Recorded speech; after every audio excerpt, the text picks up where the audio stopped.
Então, gente, essa questão dos tipos de custeio, eu coloquei para vocês, mas essa parte teórica, porque assim, é uma parte que exige a teoria, né? Mas na realidade o que eu gostaria que vocês se atrelassem, né? Não era nem tanto aos tipos de custeio, é mais as análises que a gente vai ver lá um pouco mais para frente. Porque aqui, o custeio por absorção, basicamente a diferença é quais os custos que ele utiliza, né? Os custeio por absorção, na realidade, ele é o que é mais utilizado, né? Como eu já falei lá na aula do YouTube, né? Então, aqui as despesas deles, elas são separadas por variável, né? E no custeio, vamos passar mais para adiante, né? Que aqui o exemplo.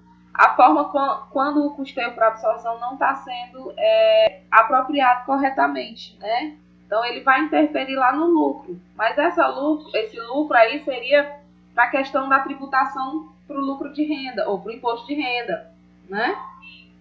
E aí, se vocês apenas absorverem um pouco só da teoria, o que eu gostaria realmente de tirar com vocês é a questão da forma como o custeio por absorção ele apropria as despesas, né? Como que ele reconhece essas despesas, né? Então, aqui colocamos uma empresa que ela, supondo que ela tenha fabricado essas 1.000 unidades, né? De um determinado produto, né? E aí, 9.000 foram os custos e despesas operacionais, de 3.000. Né? E aí, aqui a gente vai primeiramente montar uma DRE, certo?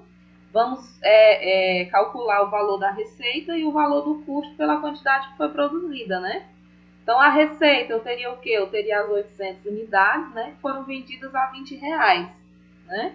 Que daria aí um total de 16.000, né? Desses 16.000, eu coloco ele lá no topo da minha demonstração do resultado. E aí, aqui eu vou separar os meus custos pelas minhas unidades, né? No caso aqui das minhas unidades produzidas, né? No caso das minhas unidades vendidas, perdão.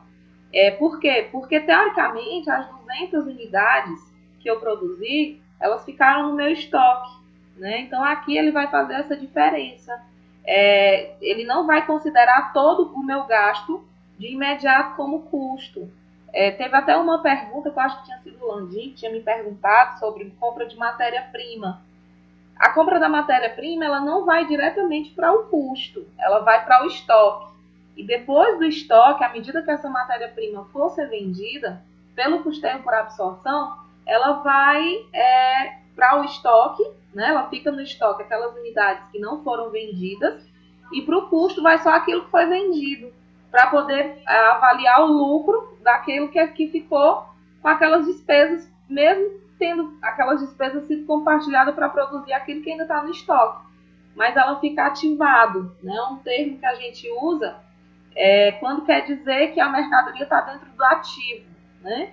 Quando vocês ouvirem essa nomenclatura, a mercadoria tal está ativada, porque ela ainda não foi transformada em custo, né? Então, basicamente, essa seria a maior diferença entre o custeio por absorção, né? E aqui a gente vai ter um exemplo, caso eu diminuísse, né?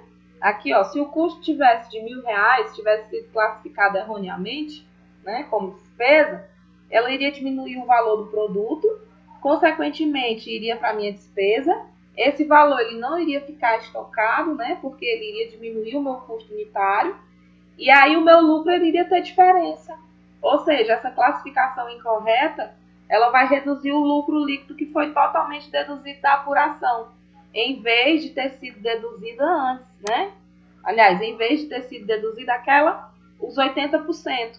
No caso, se você produziu 1.000, não quer dizer que você vendeu os 1.000 de imediato. Você ficou com 200 em estoque. Então, se você considerar logo aquela despesa, né, ela ainda ficou lá. Ela era para ter sido considerada apenas a porcentagem referente àquilo que foi produzido.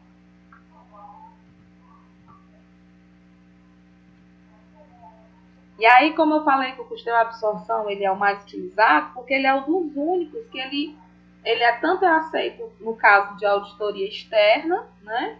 Quando a gente sabe que na Receita Federal, o que eles mais cobram é essa questão dos estoques, né?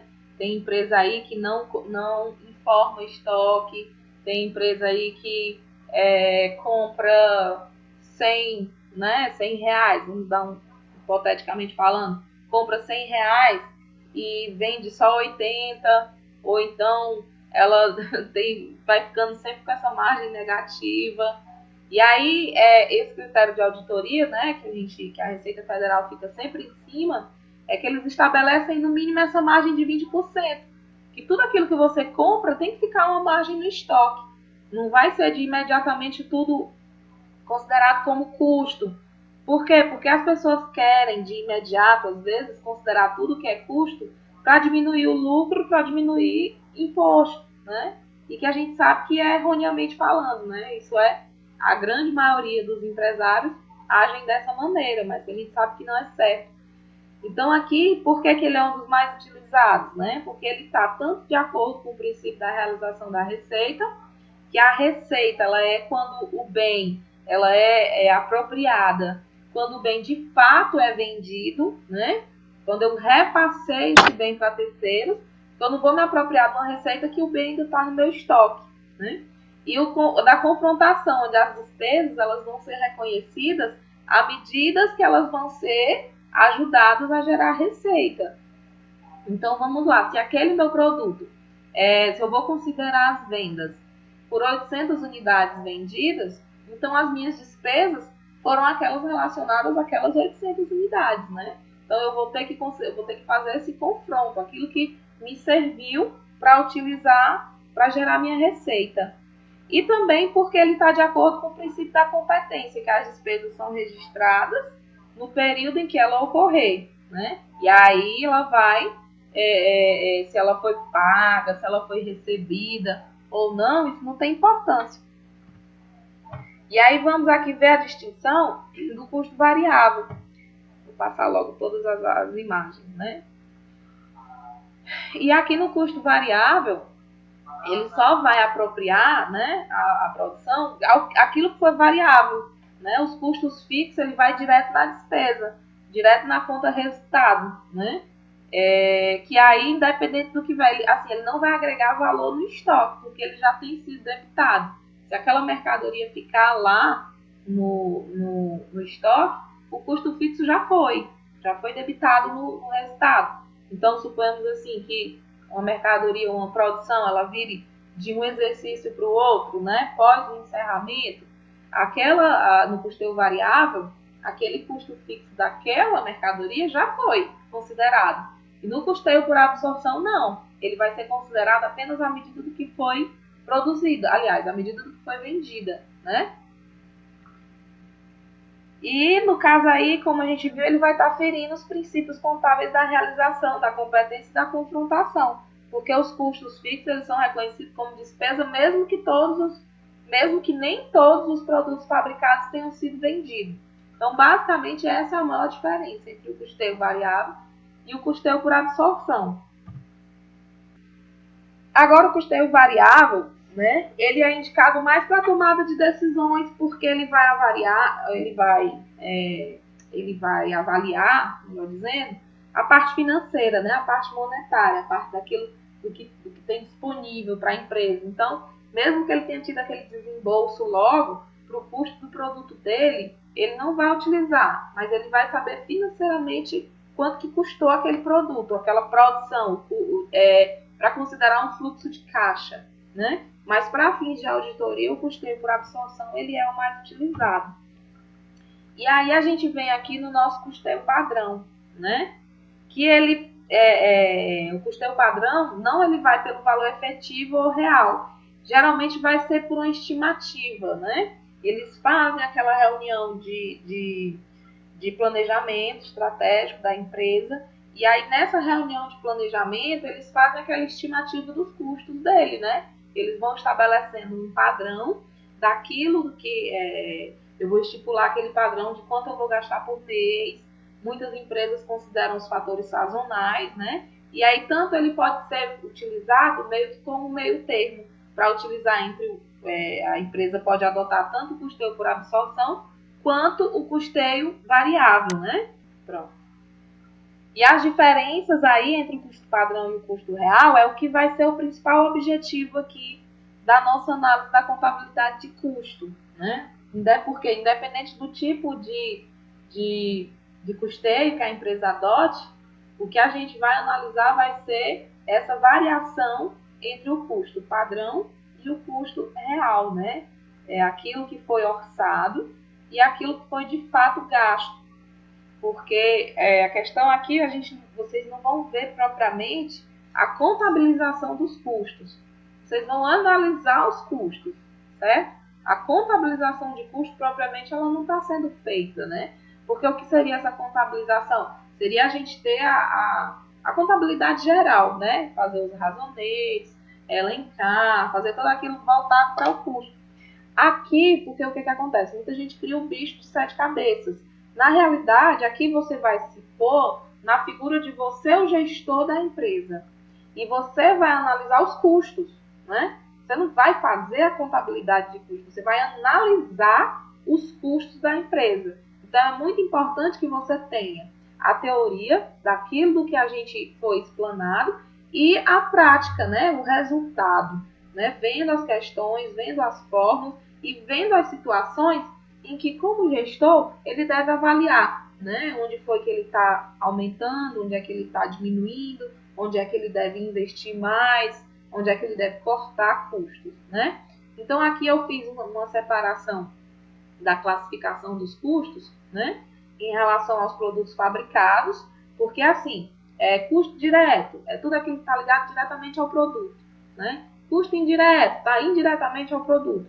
Mas a gente sabe que nem todo custo é sempre direto e nem todo custo é sempre indireto, né? Ele vai depender do ponto de vista, da ótica de onde se está vendo esse custo, né? De onde o fato gerador dessa ação, né? Porque como a gente viu o exemplo da energia, a energia tanto ela pode ser custo direto como ela pode ser custo indireto, né? Dependendo tanto ela pode ser custo como ela pode ser despesa, melhor dizendo.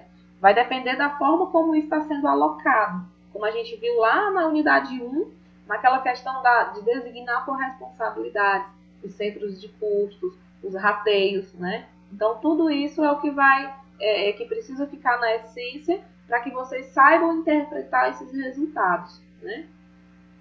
Então, aqui são apenas exemplos, né, de matéria-prima, mão de obra direta, material de embalagem, depreciação do equipamento, né, em relação ao produto que foi fabricado.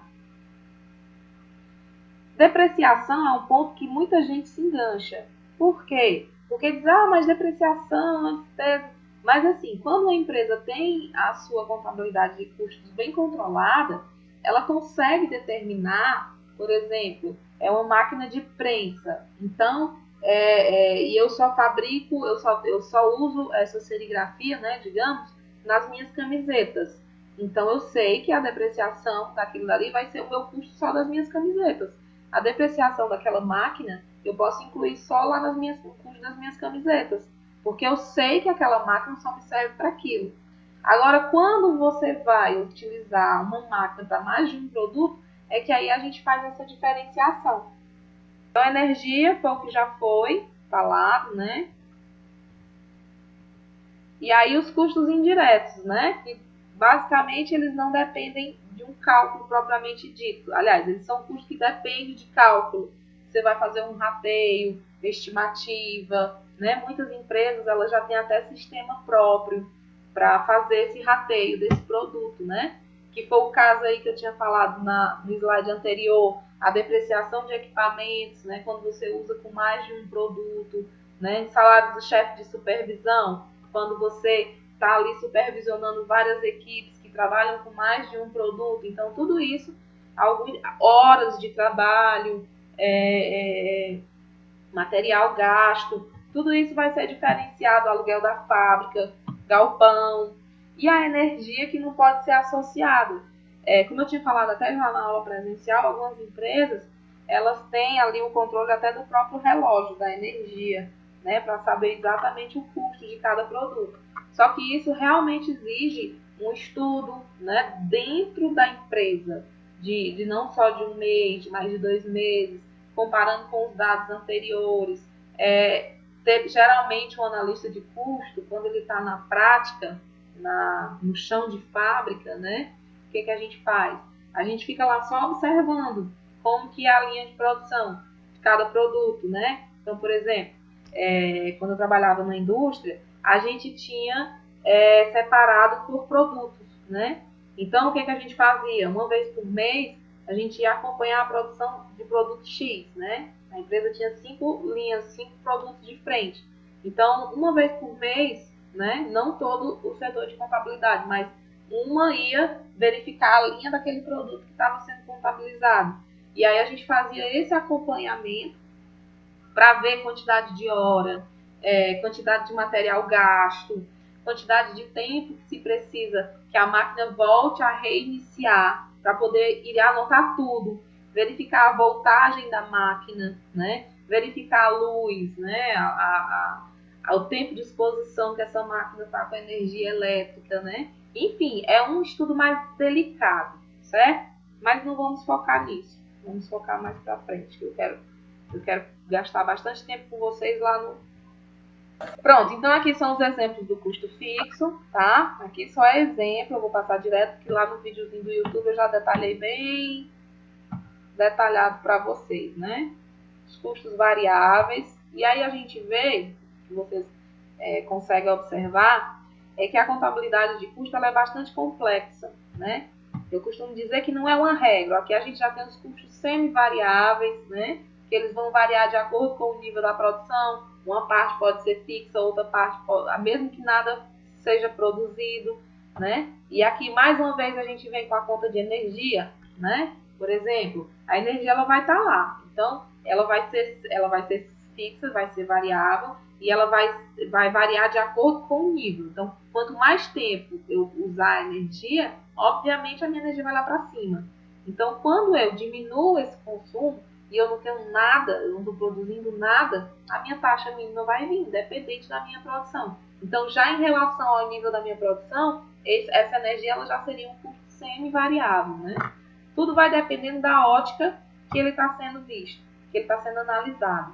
Então, o aluguel de uma copiadora, de uma impressora, o que muitas empresas fazem hoje, elas não compram a impressora, elas alugam e pagam por impressão, né? Mas, se eu não imprimir nada, eu vou ter a taxa mínima que eu vou pagar, né? Independente, por exemplo, internet, vou dar um exemplo da internet no celular. Eu tenho aquele limite, se eu quiser mais, eu vou ter que pagar mais por ele, né? Então, ele acaba sendo semi-variável. Outro exemplo também, o gasto de combustível para aquecimento de uma caldeira, né? Às vezes tem fábricas que trabalham em turno, porque aquela caldeira ela não compensa você estar desligando todo dia, porque o custo é muito grande, né? Então, tudo isso ele vai variar de acordo com a ótica que está sendo analisada, ok? Então, ó, é aquela questãozinha, quando vocês vão aprender a debitar, não sei se vocês ouviram isso, mas quando a gente está aprendendo o débito e o crédito, a gente tem uma óticazinha que é o seguinte, é de onde vem e para onde vai. Esse dinheiro, de onde está vindo e para onde está indo. E aí eu vou ter ideia se eu vou alocar ele no meu ativo, no meu passivo, no meu custo, na minha despesa. E aí, a partir daqui, você vai ver esse custo, de onde ele está indo e para onde ele está indo. Né? De onde ele vem para onde ele vai. Aonde ele vai ficar, e, né, em relação, eu vou aumentar ou eu vou diminuir. Então, assim, é meio que filosófico. A gente faz várias perguntas para que a gente possa conseguir interpretar. Então, vamos lá, os custos semifixos, né? Até coloquei a imagenzinha aí semelhante, que é um custo que, à medida que a minha produção vai aumentar, esse custo ele vai tendendo a subir, né? Ele é fixo, numa determinada linha de produção. Quando eu aumento essa linha de produção, ele já não vai mais ficar nessa determinada faixa, ele vai aumentar. Então, aqui o exemplo que eu coloquei, ó, o exemplo do volume de produção. Vamos dar o exemplo aqui de uma empresa. Vamos dar o exemplo da Nutrilite. Agora nós estamos em época de pico, né? Não está inverno, muita fruta, né? Os agricultores todos estão produzindo. E aí o que acontece? Existe uma sobrecarga muito grande de frutas, e aí é preciso ter um pico, né? É preciso ter uma contratação maior, é preciso ter uma escala de revezamento maior, é preciso ter contratação maior de pessoas para selecionar as frutas, né? E aí esse é um tipo de exemplo de semifixo em relação ao nível de produção. Já quando esse nível está se mantendo, que esse nível, no caso, o fator sazonal, que seria o inverno, não acontece mais, esse custo ele já se manteria fixo, porque eu manteria o meu quadro normal de funcionários, certo? E aí tá aí o exemplo, né? Então, para mim, supervisionar um volume de produção até 20 mil, eu vou precisar só de um supervisor, com um salário X. Mas se eu aumentar para 40 mil, eu já não, um supervisor não vai dar conta, eu já tenho que acrescentar outro supervisor. E aí o salário dobra, né? E aí vai aumentar o custo. E aí vai como a escada. À medida que eu vou aumentando, à medida que eu vou aumentando a produção, eu vou logicamente aumentando o meu custo. E aqui nós estamos no ponto principal da nossa unidade 2, certo? Que é isso aqui que eu quero que realmente vocês tenham bastante atenção. Primeiramente, quando se fala em custo padrão e custo real, né? Hoje em dia a gente tem padrão para tudo, né? Tem custo padrão, tem corpo padrão, rosto padrão, cabelo padrão, né? Então as pessoas elas criam aquele padrão. Então, da mesma maneira, é no custo. No custo eu vou criar um padrão para uma linha de produção e aí nesse padrão eu vou determinar qualidade, eu vou determinar material, matéria-prima, quanto tempo eu vou poder gastar mais, né, nos meus produtos, e assim sucessivamente. Eu vou estipular aquele padrão. E aí, à medida que a produção vai ocorrendo, eu vou vendo esse padrão mudar para mais, né, ou para menos. E essa mudança, que a gente vai chamar, ela é exatamente a nossa variação, né? Uma variação. Vamos lá, quarentena, todo mundo engordou, né? Então eu variei o meu peso, né? E assim é a nossa análise da variação entre o custo padrão e o custo real. O custo padrão, ele é aquele que ele é orçado no começo. Geralmente ele é verificado em exercícios anteriores, ele tem uma estimativa, né? Ele não vai criar aquele exemplo à toa, ou melhor, ele não vai criar aquele padrão à toa, ele vai ter as estimativas de quanto se custava, quanto era o preço, né, quanto que custaria para cada produto, e aí ele vai estipular aquele padrão que ele vai ter durante um determinado período. Após esse período, o que o analista de custo vai fazer? Ele vai rever o gasto real, aquilo que foi gastado, né, aquilo que foi consumido, e vai analisar com aquilo que estava padrão e vai observar as diferenças, né?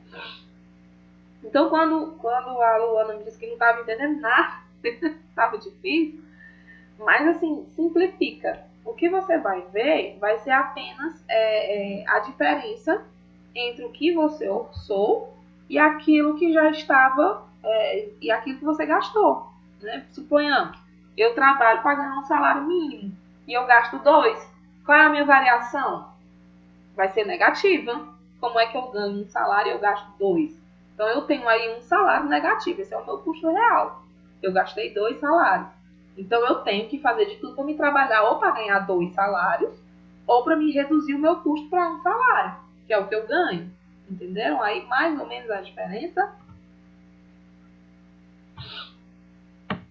Ó, aqui mais teoria, certo? Com relação ao custo, né? Ao custo padrão, que ele pode ser tanto ideal, tanto estimado, tanto corrente, né? E aí, assim, o ideal, como é? Ah, qual vai ser o meu custo ideal? Ah, eu queria ter uma barriga tanquinho, mas qual é o meu custo real, né? É uma barriga de gestação. Então aí a gente consegue ver a diferença. O analista de custo ele vai idealizar um padrão, né? Para aquela linha de produção e ele vai observar da maneira mais técnica, né, aquilo que está sendo feito. Se aquilo que ele estipulou está sendo realmente ideal, se está sendo fácil de atingir, porque às vezes também não adianta a empresa criar um padrão e aquele padrão está assim, longínquo, é sonho. Aquilo ali é utopia, porque você não consegue produzir, vamos lá, nessa época de pandemia, eu vou estipular uma meta ideal de venda para os meus lojistas. Isso é humanamente impossível, gente. Não tem ninguém vendendo nada. Né? Numa loja de imóvel, por exemplo, eu vou estipular uma meta ideal de venda. Então, eu tenho que vender aquilo dali. Obviamente que todas essas empresas, elas vão fechar a variação negativa. Porque ninguém está vendendo como está com a loja aberta. Né? Então, eu não posso estar exigindo aquilo dali se eu não tenho condições. Ou até mesmo eu vou exigir, suponhamos, eu vou exigir que o meu vendedor ele atinja uma meta. Vamos lá dar o exemplo do nosso EAD, né? Eu vou atingir que ele cumpra tantas aulas, mas eu não estou fornecendo, aliás, eu vou atingir que ele cumpra tantas visualizações, mas eu não estou fornecendo internet, eu não estou fornecendo um aplicativo bom que ele dê aquele padrão, né? Então, assim, tanto tem que ser analisado aquilo que está idealizado e aquilo que está de acordo com as condições. Que não adianta a gente colocar o ideal lá em cima e na prática o funcionário não ter condição. Né? Na prática o funcionário é humano, mesmo que seja uma máquina que esteja produzindo, mas quem está conduzindo essa máquina é humano. Então todos esses fatores também têm que ser analisados nesse custo ideal.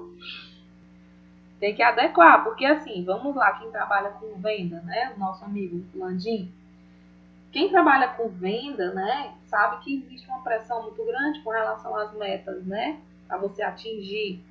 E geralmente, quando você idealiza, você cria um período para uma meta de longo prazo, né?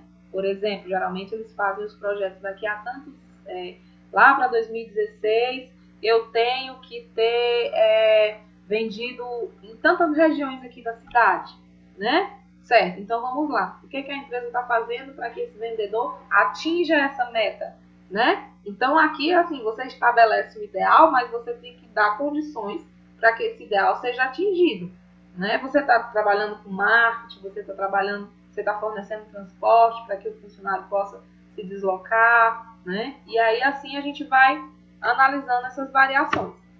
Mas vamos lá. Aquilo que é estimado, né? Geralmente faz uma projeção, a média do que do que já aconteceu, como eu já falei anteriormente. Por exemplo, quando a gente vai fazer uma auditoria de um balanço, por exemplo, a gente sempre busca 2 ou 3 anos atrás, né? Principalmente quando a gente detecta algum problema, a gente volta 2, 3 anos com o mesmo período da mesma empresa, né? Para quê? Para que a gente possa ter essa estimativa, né? Baseada, para que eu possa projetar no futuro, baseado naquilo que foi observado no passado, né? Então, eu vou dizer assim, não gaste muito não, que você está gastando, vamos diminuir as despesas, que você tá negativo e tal, não sei o quê, mas eu tenho que ver o lucro que a empresa já vinha tendo, né? Então, eu tenho que ver que anteriormente a empresa não estava tendo despesa. Se está tendo agora, então já é um fato novo, porque eu tenho que olhar antes, o que antes não tinha e que agora está tendo, né? Então, para você ter essa estimativa, você precisa sempre olhar, projetar o futuro olhando o passado, para você saber o que você vai fazer mais na frente, né?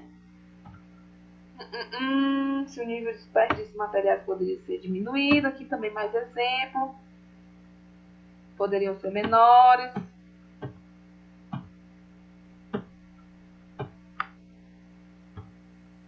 Aqui todos.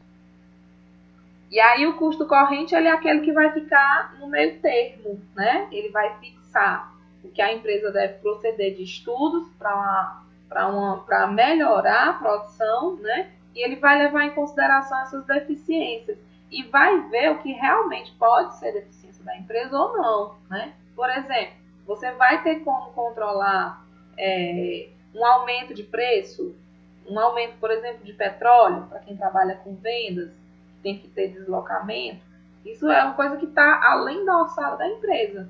Mas o que a empresa pode fazer? Ela pode estipular meios ali de licitação, né? Fazer 3 orçamentos, para ver qual que tem a mesma qualidade com menor preço.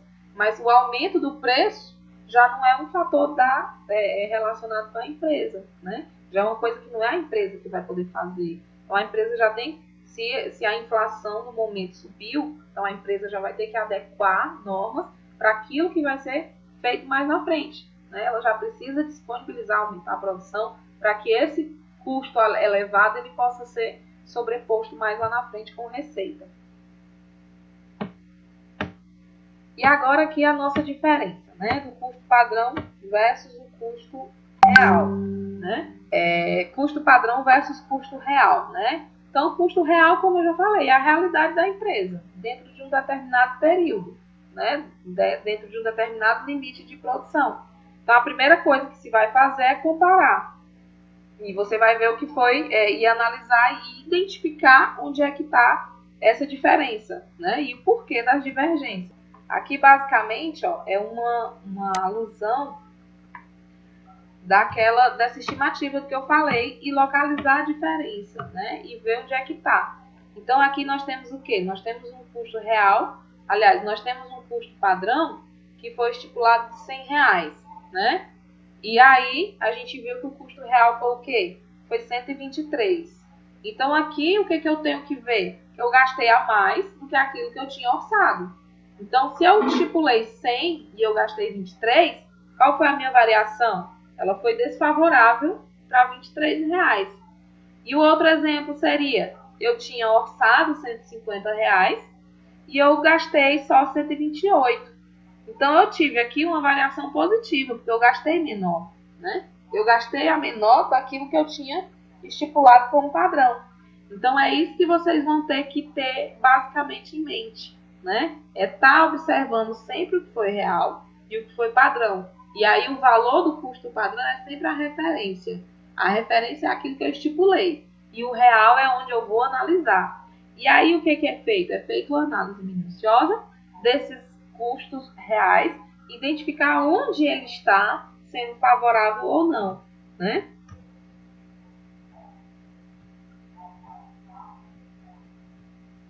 Pronto, ó. E aí a gente vai aparecer o quê? A gente vai aparecer dois tipos de custo, né? Pode descobrir, né? Pode descobrir que está utilizando um volume maior do que deveria. Volume seria se eu posso produzir um determinado produto e eu vou gastar 1 metro de matéria-prima, então eu estou gastando 2 metros, né? Então aí eu estou gastando a mais um volume maior. Eu não estou gastando em termos de preço, né? O meu preço não foi maior, mas o meu volume foi maior. Então eu tenho que fazer. Por que antes eu fazia esse produto com 1 metro, né? Digamos, e eu precisei de 2 para fazer, né? E aí outro tipo de análise seria, eu paguei o preço adequado por esses materiais, né? Está havendo, se está havendo um volume grande de estrago e perda, além do que poderia se esperar, alguma coisa está acontecendo. Então esse é o pisca-alerta para o analista levar para a gestão. E o gestor é que vai ter que tomar as decisões, baseado em dados, né? Em números, em informações, né?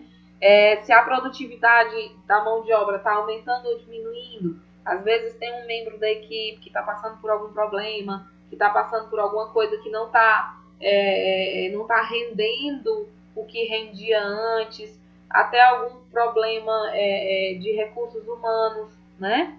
Aquela equipe ela não está unida como antes, ela não está engajada como antes. Então, tudo isso vai impactar diretamente qual vai ser a origem? Nos custos. Através dessa análise, dessa variação, é que você vai identificar onde é que está o problema. E para identificar e levar à tomada de decisões. E aí a empresa vai ter diante de si um quadro adequado para determinar de que forma poderá cortar custos e aumentar a sua lucratividade. Então, quando se fala em cortar custos, a gente não vai só assim, vou demitir fulano, ciclano, beltrano, porque vai diminuir meu custo. Não, a gente tem que analisar. Eu vou parar de produzir aquele produto ali que eu estou gastando muito com ele.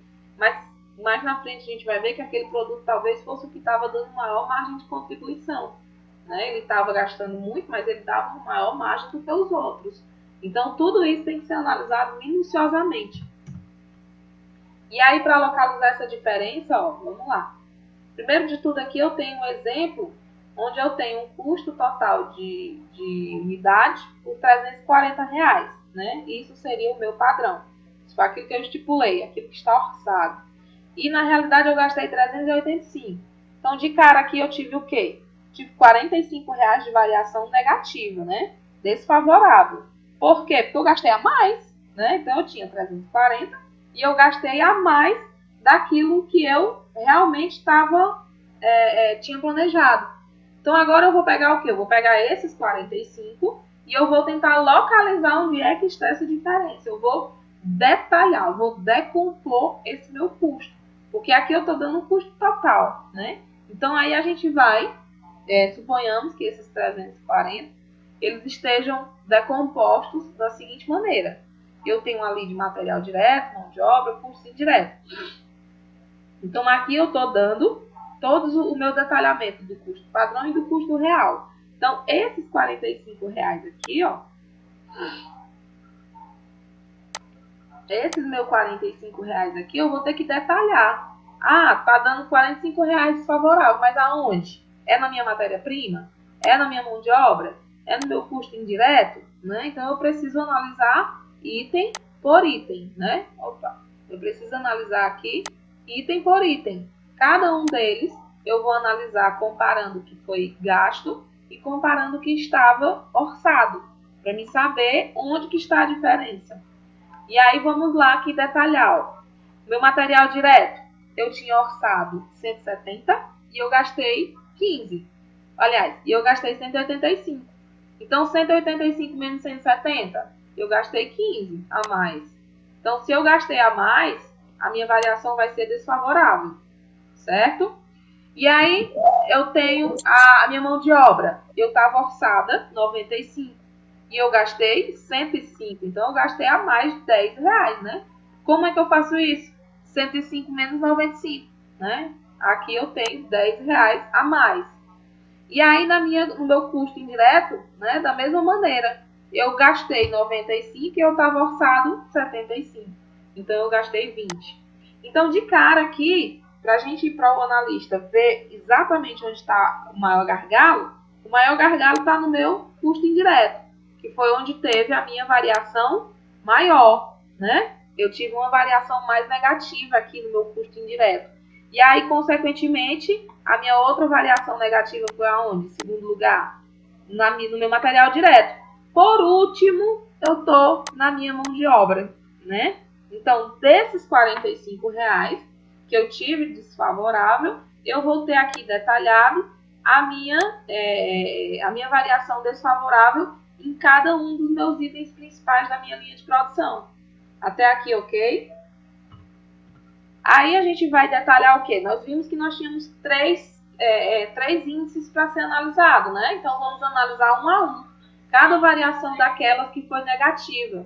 Então, a minha variação do meu material direto, eu vou analisar quanto eu estou gastando desse material e quais são a linha de produção. Então, nesse caso aqui, ó, admitamos que no material direto, eu tenho aqui 3 itens nesse grupo, que seriam a matéria-prima X, Y e a embalagem. Eu não vou ter que embalar, né? Então, esses são os 3 produtos, são as 3 matérias-primas diretas no meu produto. Então, eu vou detalhar cada uma delas. Então, vamos lá. Para mim chegar no meu produto final, eu gasto 16 quilos da matéria-prima X. Esses 16 quilos me custam R$ 4,00 o quilo. E eu tenho R$ 64,00 no meu custo total padrão com a minha matéria-prima X, né? E a minha matéria-prima Y, né? O meu volume dela é em metro. Eu gasto 5 metros a R$ 10 o metro, que vai me custar R$ 50,00. E a minha embalagem, eu vou gastar 80 folhas, que cada folha vai custar 70 centavos, né?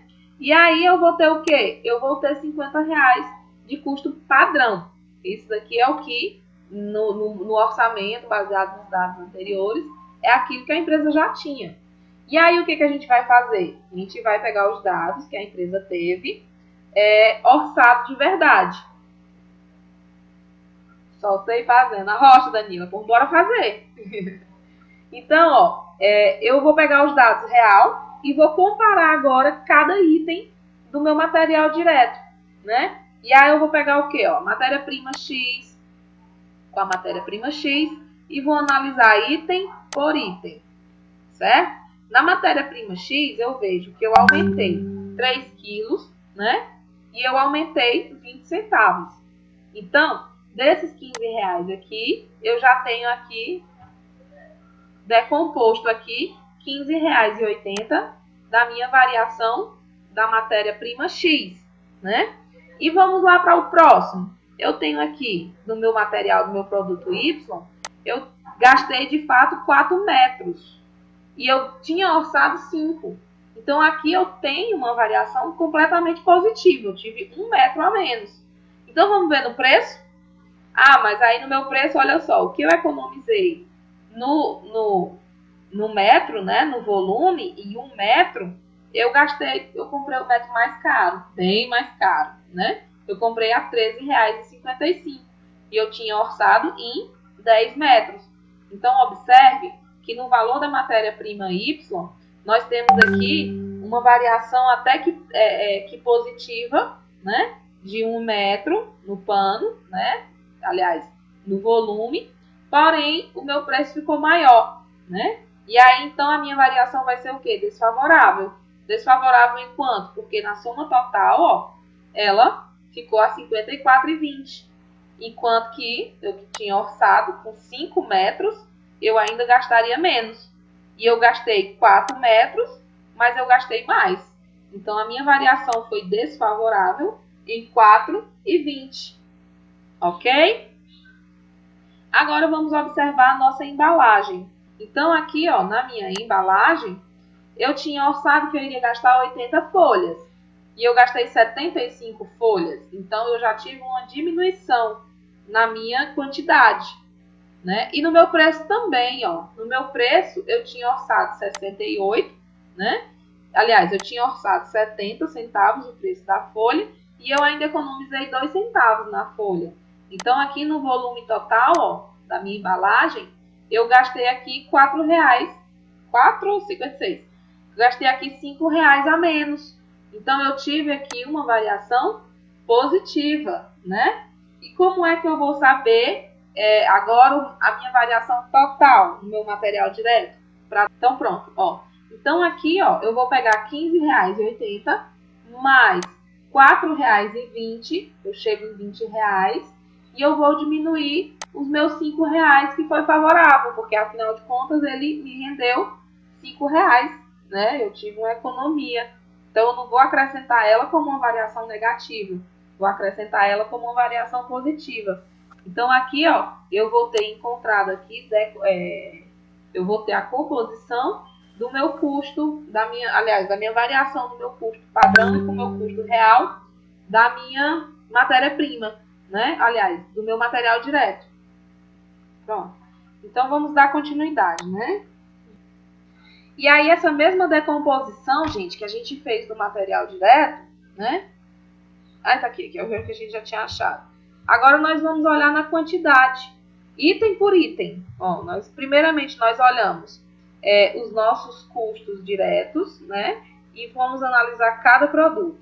Então, agora nós vamos analisar só a matéria-prima. Vou fazer a avaliação do meu produto. Eu vou fazer a análise a variação da minha quantidade de quilo, da minha quantidade de preço, da minha quantidade total. Item por item, ó. Basicamente foi tudo que a gente já tinha analisado naquela primeira tela, ó. Eu tenho aqui da matéria-prima X, variação de quantidade, variou 3 quilos, né? Desses 3 quilos, quanto que me vai ser aqui essa variação? Da variação total dessa matéria-prima de R$ 15,80, eu vou identificar aqui onde foi o maior gargalo, devido à variação de quantidade e devido à variação de preço. Eu vou identificar cada um deles. Então, quanto era que eu tinha? Eu tinha 16 quilos. Quanto que me foi orçado? Quanto que me foi gasto? 19.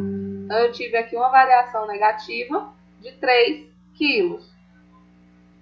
Então, gente, desses R$ 15,80, que foi a minha variação, eu vou adequar cada um deles, né? Eu vou dizer que 3 quilos foi da minha variação da quantidade e 20 centavos foi a minha variação negativa de preço.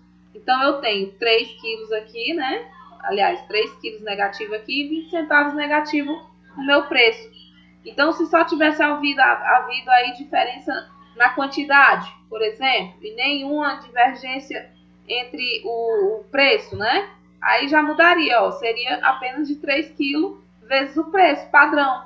Se eu não tive, se a minha variação foi nula, eu vou pegar a variação de quantidade vezes o preço padrão. E aí eu calculo a variação total, ó. Esse débito aí não é débito de debitar, de débito direito no ativo, não, viu, Rebeca? É a Rebeca, né? Eu não vi. É. Pronto. Esse débito aí é D de desfavorável. D aí é D de desfavorável, ó, porque a minha variação total na matéria-prima X, ela foi desfavorável em R$15,80. Então, agora eu vou compor essa variação desfavorável, o que foi desfavorável em quantidade e o que foi desfavorável em preço, né? E aí eu tenho o quê? Eu tenho 3 quilos. Negativo, que a gente fala, é que foi gasto a mais. Não é que seja esse débito aí seja o débito de debitar no ativo, certo? Esse D aí é D de desfavorável, tá? Então, gente, ó, aqui a gente dá mais uma suposição. Se só tivesse havido diferença na quantidade, nenhuma no preço, seria de 3 quilos, né, vezes o preço padrão, que seria, quanto era o meu preço padrão? R$12, né? Não estou com o slide aqui, pronto, R$12. Aliás, 3 quilos vezes R$4, seria o meu preço padrão. E aí eu teria a variação apenas de quantidade, né? Aí logo, ó, vou somar aqui a minha variação total, né, dos meus itens. Eu vou ter que dos R$15,80 da nossa variação desfavorável, eu sei que R$12 se deve ao consumo dos 3 quilos a mais, né? Aí, sendo que eu tenho R$15,80, ainda me faltam aqui a diferença do que foi variação de preço, né? E aí a gente vai ver ela aqui mais na frente, ó. Porque até então eu estipulei a minha variação só dos R$12 só na quantidade. Agora eu vou encontrar a minha variação dentro do meu preço, né?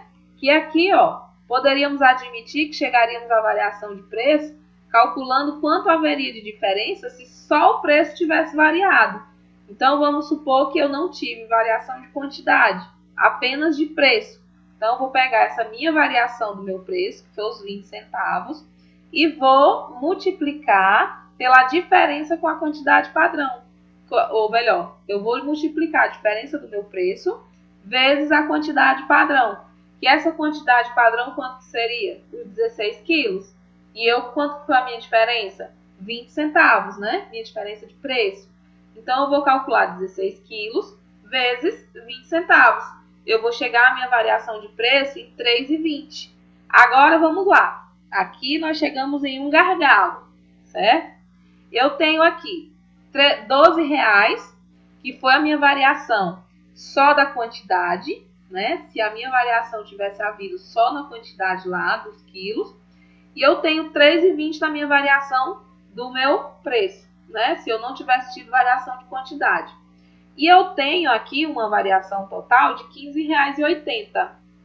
Né? Conseguem perceber que nós temos 60 centavos faltando para fechar a nossa conta? Conseguem? Essa questão, porque eu não vou poder considerar, eu estou considerando a minha variação apenas de preço. Eu não estou considerando a minha variação de quantidade.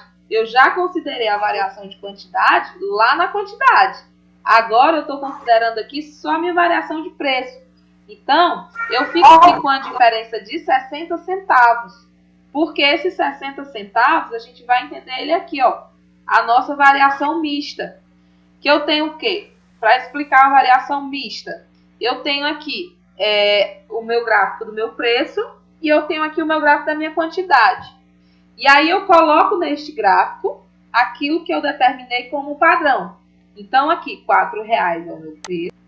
R$4 aqui é o meu preço padrão. Então, eu vou cobrar aqui, eu vou me responsabilizar, digamos, pela diferença só até aqui, desses R$4, né?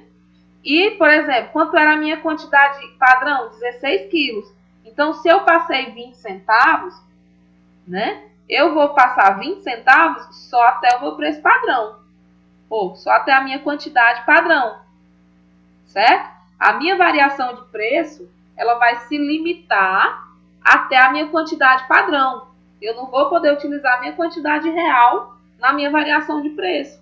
Porque o padrão estipulado antes era que R$ 4 seria para uma produção de 16 quilos. Então, 20 centavos eu tenho que analisar ele em cima dos 16 quilos. Da mesma forma, seria a minha variação da quantidade. Eu tenho que analisar ela, os 3 quilos a mais, em cima do preço que eu tinha orçado, que era R$ 4. E esses 60 centavos, o que é que a gente pode nomear? É a variação mista, né? É aquela sobra onde nenhum dos setores assim, ele pode ser responsabilizado diretamente. E aí a gente vai entender aqui o porquê dessa variação mista. Ela seria exatamente a variação da quantidade vezes a variação do preço, para fechar, né? O que variou aí? Não foi 3 quilos? E não variou 20 centavos? Então, desses 3 quilos, eu vou multiplicar vezes os 20 centavos. É aí onde eu vou encontrar aquilo que foi totalmente fora do meu padrão, que é a minha variação mista, que vai dar exatamente os 60 centavos. E aí vai fechar a conta. Por que dessa variação mista, né? Suponhamos que a gente estivesse atribuindo toda essa variação de quantidade ao homem responsável pela produção. Vamos lá, a nossa Rebeca. A Rebeca não é mais analista fiscal lá da... Como é o nome da empresa? Hardy, né? Ela não é mais analista fiscal. Ela está responsável pela quantidade de renda que ela gasta lá para confeccionar o sutiã, né? E aí, do nada... Tá entendendo, Rebeca? E aí, do nada, ela resolveu que ela queria botar mais renda nesse negócio. Ela achou que ela tinha que botar mais renda. Só que o supervisor dela tinha um orçamento para ela gastar só 1 metro de renda. Ela foi fazer lá o plus size e gastou 2. Então, quem vai ser responsabilizada pela quantidade a mais? Vai ser ela. Foi ela quem gastou a mais. Então, ela vai ter que se responsabilizar pelo aquele gasto a mais no volume, né? Ela gastou a mais. Então, gente, ó, a Rebeca, ela vai ser responsabilizada pela quantidade de material que ela gastou a mais. Porque ela tinha um orçamento de produção, ela tinha um limite para ela gastar, e ela gastou a mais. Sendo que ela suponhamos que ela fosse ser responsabilizada. Eu aceito a responsabilidade pelo que eu gastei a mais, pela quantidade de pano que eu consumi a mais. Mas se esse pano foi pago mais caro, a culpa já não é minha. A culpa é do setor que comprou. Aí a Rebeca já volta lá para o setor de compras. Então foi ela que comprou mais caro. Então o setor de compras vai dizer assim: não, eu vou me responsabilizar pelo preço que eu paguei a mais. Mas pela quantidade que ela gastou a mais porque ela quis, ou porque ela enganchou na máquina, ou porque ela desperdiçou, já não é problema meu. Eu tenho que me responsabilizar em cima daquilo que está orçado. Então, por isso que se denomina essa variação mista. Porque assim, a gente não teria condições de chegar a um determinado local X onde está o problema. Porque ficaria aquele disse que não me disse. O fulano que gastou. Mas foi o fulano que comprou mais caro. Então, o que comprou mais caro, o departamento que comprou mais caro, vai se responsabilizar pelo mais caro que comprou em cima do que estava orçado. E o que gastou mais pano, ele vai se responsabilizar em cima do preço que estava orçado. Entenderam? Me achei. Entenderam, então, agora o porquê que eu não posso calcular a variação pelo preço real e nem pela quantidade real, né? Então, eu vou calcular a variação real com a variação real e da variação mista, né? E aquela diferença, a variação da quantidade e a variação do preço, elas têm que ser calculadas com base na variação, com base no custo padrão e não no custo real. E a mista é as duas variações, uma vezes a outra. E aí vai dar a diferença.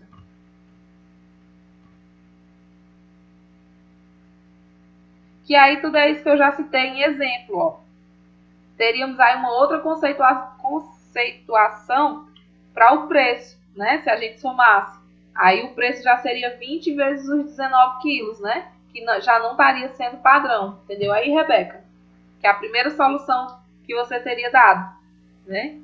Bom, então, na matéria-prima, em resumo, nós teríamos variação da quantidade, 3 quilos, vezes R$ 4, que era o padrão, R$ 12, desfavorável.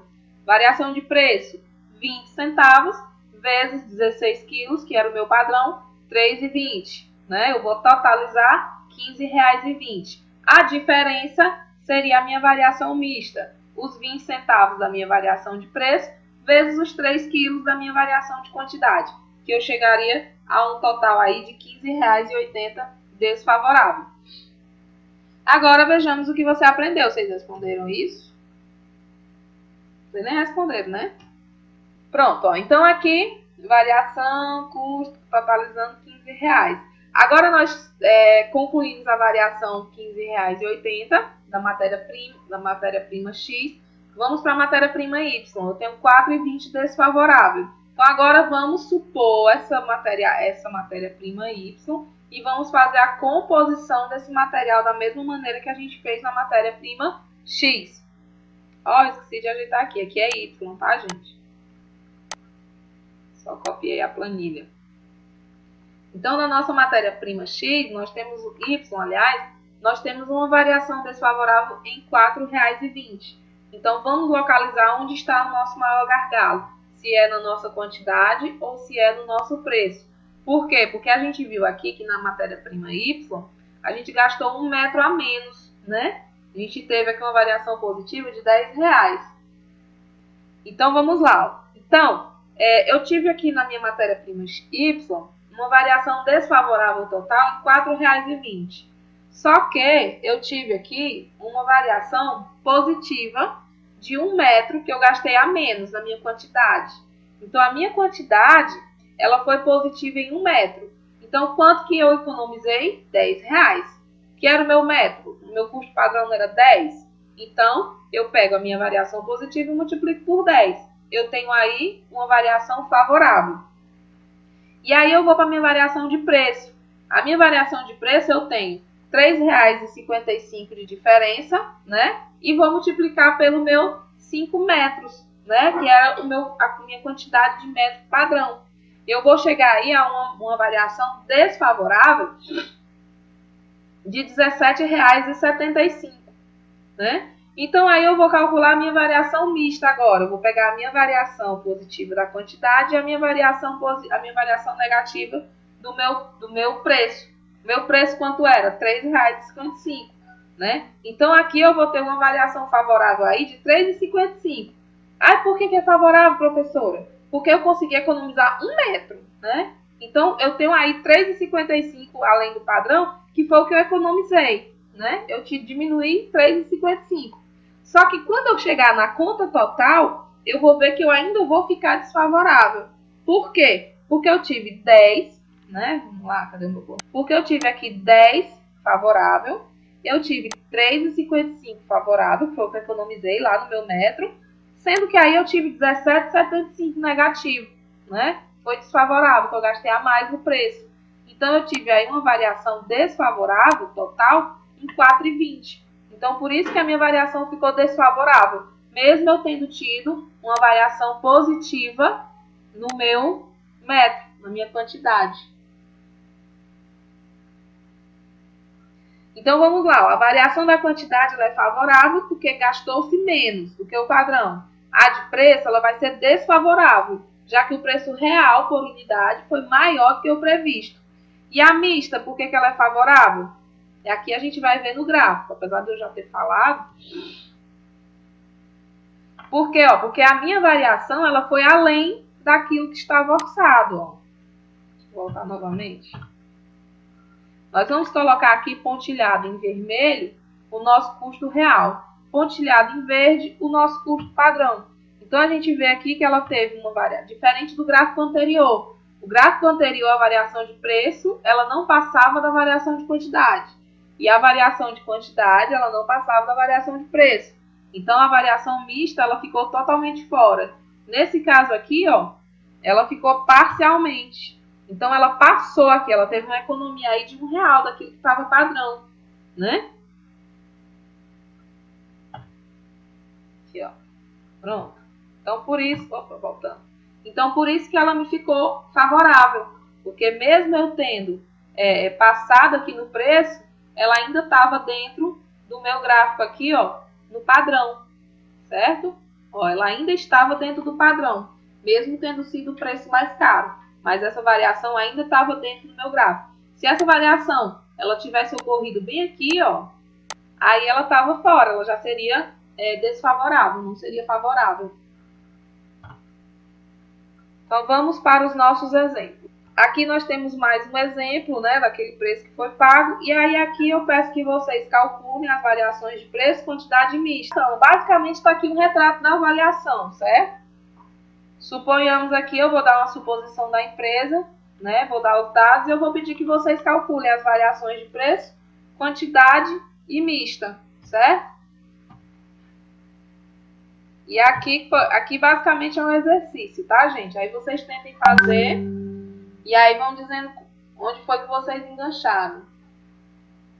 Pronto, ó, então esse exercício, o que vocês vão fazer? Vocês vão fazer exatamente o que a gente fez nessa explicação anterior.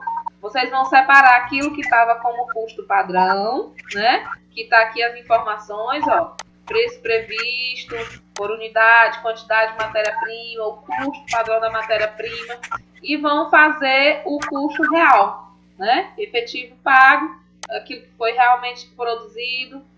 E vão me dar a análise aqui da variação de preço, né? Ó, pede-se, calcule a variação de preço e a variação de quantidade a mista. E aí vocês mandam a foto e me dão no zap. Aí já conta ponto para auxiliar para o exercício, que eu vou liberar para vocês logo mais. Gente, a variação da mão de obra direta, ela é basicamente a mesma linha de raciocínio da nossa variação do preço, né? Da matéria-prima, né? Basicamente a diferença vai estar só em nomenclatura, que na variação da mão de obra direta, vou botar aqui minha canetinha. Na variação da mão de obra direta, a variação de preço, ela passa a ser chamada variação de taxa. A variação de quantidade, ela passa a ter o nome de variação de eficiência ou variação de uso. Mas isso daí é só questão de literatura. Tem alguns autores que denominam de eficiência, outros de uso, enfim. Mas tudo é a mesma coisa, tudo é no mesmo sentido, né? Por quê? Porque aqui eu vou estar medindo o fator humano, né? Eu vou estar fazendo geralmente comparações entre departamentos, né? Entre setores, entre mão de obra, né? Eu não posso dizer que é quantidade, eu tenho uma quantidade de horas trabalhadas, né? Eu tenho uma eficiência, eu posso ser eficiente ou não, né? Só questão de nomenclatura. E a mista, ela não vai se alterar. E aí o raciocínio vai ser a mesma coisa, né? Eu vou ter o meu custo padrão, né? Que aí aqui eu vou estar, ó, departamentalizado, né? Departamento A, para o meu custo padrão, eu estipulo 40 horas, a R$1,20 a hora. Eu vou ter aí uma variação de... eu vou ter aí um custo total no meu departamento A de R$48. No meu departamento B, eu tenho um consumo aí, né? De 20 horas e cada hora a R$2,35. Então, eu tenho aí 47. E aí, agora a gente traz o que foi real, né? O que foi de fato real na produção, o que aconteceu.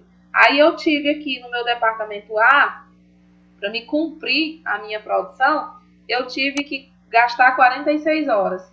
Então, aqui de cara, eu já tenho uma variação negativa de 6 horas, né? Porque eu gastei a mais, eu precisei de mais tempo, né? Eu não fui tão eficiente, né? Aliás, esse setor não foi tão eficiente. E além dessa ineficiência, eu tive também uma hora mais cara, 5 centavos. Então, o meu custo total desse departamento, o meu custo real, foi para R$ 57,50. E aí, no meu departamento B, eu tive aí mais ou menos o mesmo caso anterior, eu tive aí uma redução, né? Eu fui eficiente, assim, né? E a Rebeca conseguiu lá diminuir a produção da equipe dela em 1 hora. Conseguiu concluir a meta dela. Só que a hora foi mais cara, né? Então, eles tiveram aí uma redução na jornada, porém, eles tiveram um aumento na hora. Então, quando se multiplicou isso, o custo total ainda ficou em R$ 47,50.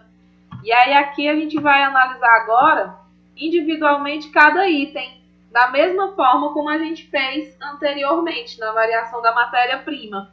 Eu vou trazer aqui a minha variação de eficiência, né? Que eu vou pegar o quê? Eu vou pegar a minha diferença de horas vezes a minha taxa padrão, né? Quanto que eu gastei a mais? Eu gastei 6 horas a mais. Quanto que era o meu padrão? R$ 1,20.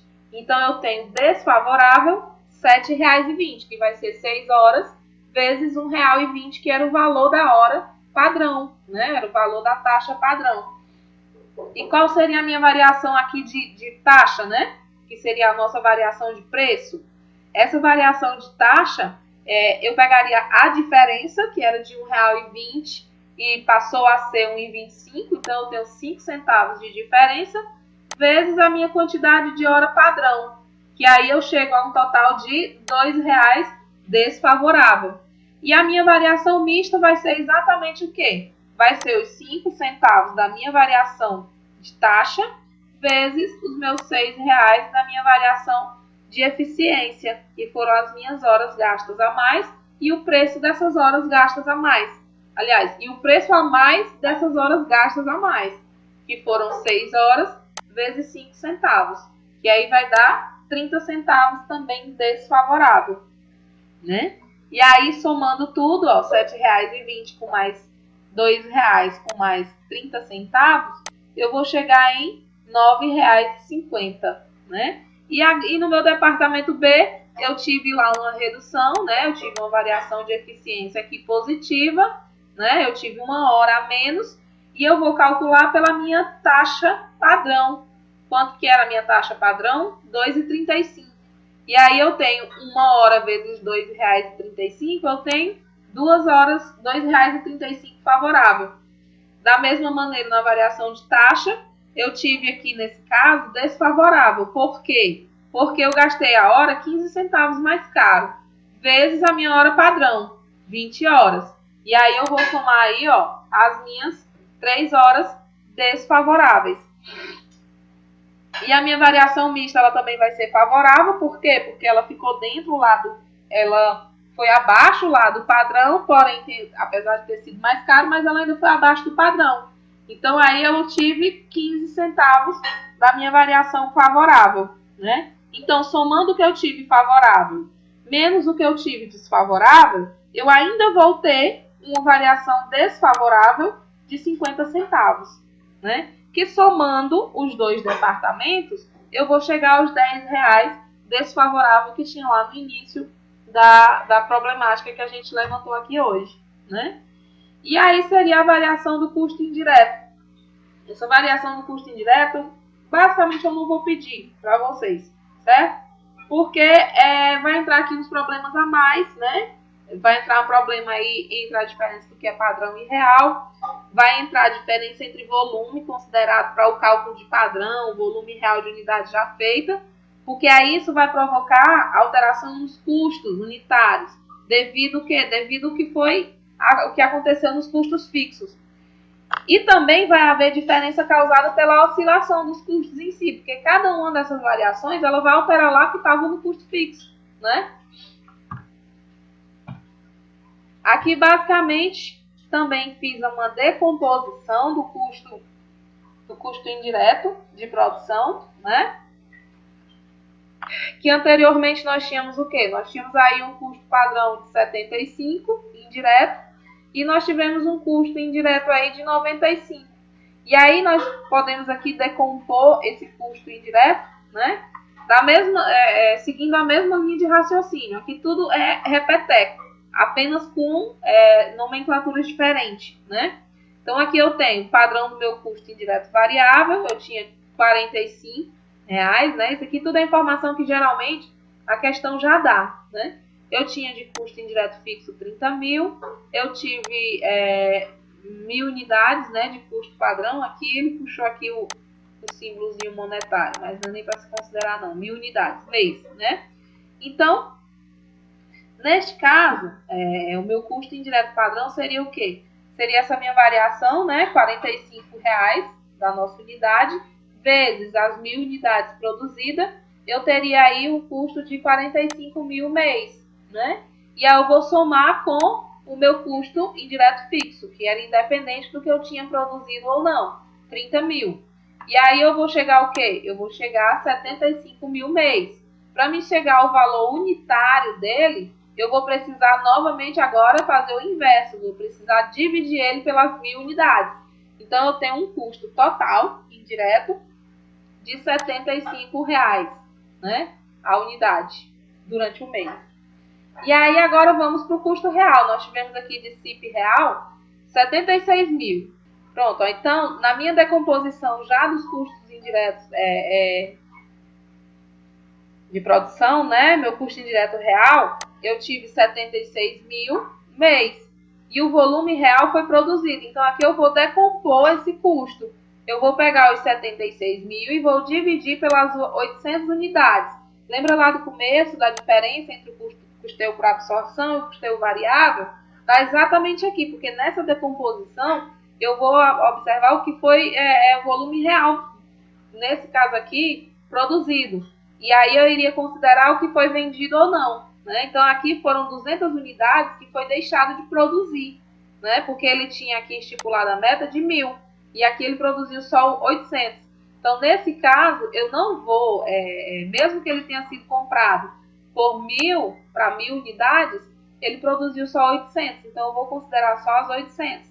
Então são 76 mil dividido por 800 unidades. Eu vou chegar aí o custo unitário da minha produção, custo indireto, aliás, por R$ 95. E aí eu chego aqui, ó, aos R$ 20 desfavorável. Seria essa a minha diferença entre a minha taxa, entre o meu custo indireto padrão e o meu custo indireto real.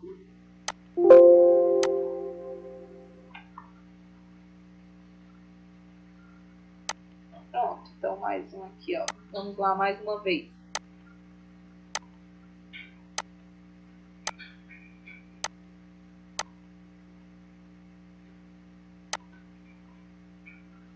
Então aqui, ó, quanto que dessa diferença de R$ 20 poderíamos atribuir a essa redução na produção, né? Porque eram 1000 unidades e aí só foi produzido 800. Então, para a gente calcular isso, a gente precisaria raciocinar da seguinte maneira. Se não tivesse acontecido nenhuma variação dos custos, propriamente dito, quanto que seria, né? Quanto que teriam sido eles se a produção fosse de 800 unidades?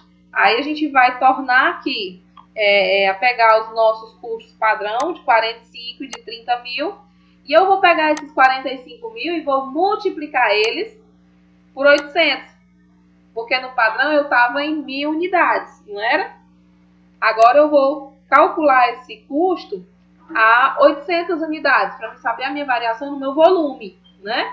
E aí, multiplicando 45 por 800, eu chegaria aqui a 36 mil. Desses 36 mil, eu vou somar o meu custo indireto fixo, que não vai mudar, ok? Independente de eu ter produzido as 1000 unidades ou de eu ter produzido as 800, o meu custo fixo, ele permanece, certo? E aí aqui eu vou ter aqui um custo total indireto de 66 mil. E quanto que seria em unidade, né? Eu pegaria e faria o inverso novamente. Pegaria 66 mil e dividiria pelas 800. Eu chegaria aí a um valor unitário, somado dos custos indiretos, R$ 82,50 a unidade. E aí, ó, eu vou jogar novamente aqui a nossa tabelinha do custo indireto, né? Nossa tabelinha do que foi padrão e do que foi real. Eu tinha 75 padrão e ainda assim com as 800 unidades, eu ainda tive uma variação desfavorável, né? De R$ 7,50. Porque a ideia seria que, então eu vou reduzir aqui o meu padrão às 800. Mas mesmo assim ainda ficaria desfavorável, né? Porque mesmo diminuindo os custos indiretos variáveis, a quantidade de fato produzida, ainda assim a variação ainda seria desfavorável, em R$ 7,50, né? Entre o CIP padrão e o que seria o CIP padrão no nível real, ok? E aqui nós vimos aqui a nossa variação do custo, né? Que foi essa alteração que a gente fez, adaptando das 1.000 unidades para as 800. Então, acontece que quando no CIP real, não foi de R$ 82,50, como seria a expectativa da empresa, caso a única coisa fosse a variação de volume. Ele foi de R$ 95, né? Essa hipótese aqui a gente fez adaptando, né? E por que seria essa adaptação? A razão da diferença está nos custos propriamente dito, que ao nível real de 800, né, eles deveriam ter sido de 66 mil. E mesmo eu fazendo esse ajuste de 66 mil, né, que eles foram realmente foi de 76. Então isso representou uma variação de custo aí de R$ 12,50, que já seria aí a diferença entre os 82,50 e os 95 unitário de início, né? Que seria o meu custo padrão inicial. Então, esse seria o real excesso do CIP, né? Já que a passagem de 75 para 82, ela seria ocasionada apenas se eu diminuísse o volume, né? Mas essa mudança de 82,50 para 95, ela é de fato essa variação nos custos, né? Então, essa variação de custo, ela seria o CIP, que seria padrão ao nível real, né? Ao nível da quantidade que foi produzida, menos o CIP real, do que de fato aconteceu. E aí nós temos aqui um exemplinho gráfico, né? Já para finalizar a nossa noite, para vocês todos dormirem com dor de cabeça. Que aqui nós vamos aqui fazer a somatória desses 12,50, né? Do que seria a minha adaptação inicial do custo indireto adaptado ao padrão e do custo indireto real dos 7,50. E aí a gente vê que mesmo assim a variação ela é desfavorável. E os 12,50 somado aos 7,50 anteriormente, né, que a gente chegou após o ajuste, ele ainda ficaria desfavorável em 20, que daria exatamente os 20 desfavoráveis inicial. Ok, gente? Deixa eu ver o que mais que a gente pode falar. Aqui são apenas algumas observações, mas que tudo foi o que a gente já falou, né?